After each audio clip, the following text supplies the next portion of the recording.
But as part of our sabbatical, we got to spend 2 weeks in Israel. Both of us were there. We were on actually separate trips, but both in country at the same time. And I got the privilege to walk where Jesus walked. So this morning, if you do me a favor, turn to someone else and just tell them, you are the light of the world. Turn to someone and say, you are the light of the world. Turn to somebody else and say, you are the light of the world. You know, pondering these words of Jesus gave so much more life to me to better understand the words that the Apostle Paul would write to the church of Ephesus.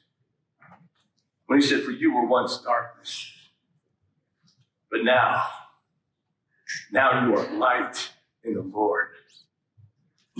Live as children of the light. Let me tell you about Jenna.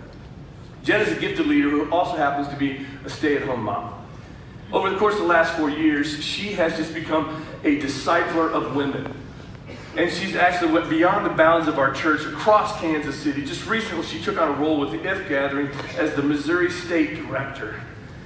And when I sat down and chatted with Jenna, she just said, Troy, I just got to tell you, whenever we collectively, as a church, we do community events, and when we serve others, we create these connecting spaces. I'll tell you, it just inspires me. It equips me to engage and invite my neighbors who don't know Jesus to engage in this profound way. And she said, Troy, do that again. Do it again. Do it more. But then she said, here's my challenge. It says we need to create this listening tour to listen as leaders to the story of those of us who are actively pursuing our neighbors. That we need to develop some best practices and then tell those stories over and over and over again. One more story. Let me tell you about Eric. Eric's a small group leader at Restore. He also happens to be a high school teacher and a football coach. Now, I get the privilege to hang out with our high school football team. I'm the leadership director. So I get to hang out with them every Friday night and give some words of inspiration and be a kind of a chief encourager on the sidelines. But I also get this front row seat to watch God use Eric in profound ways.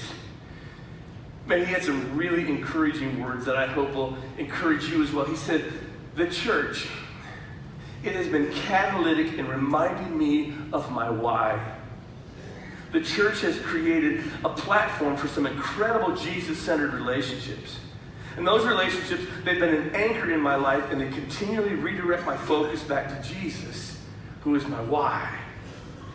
And then when I said, my mission in education has always been to allow God to work through me and reach students and athletes. And without the church, I can honestly say that I don't know if I could maintain a clear focus on that mission.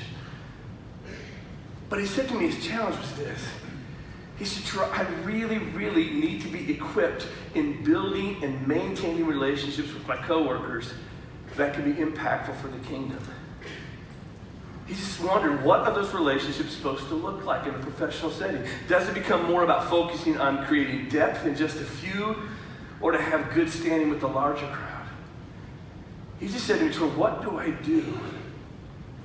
How can I be the light in the most effective way with my peers? You know, as I reflected on the feedback that they gave me, I was inspired, I was encouraged, I was challenged, and I was convicted.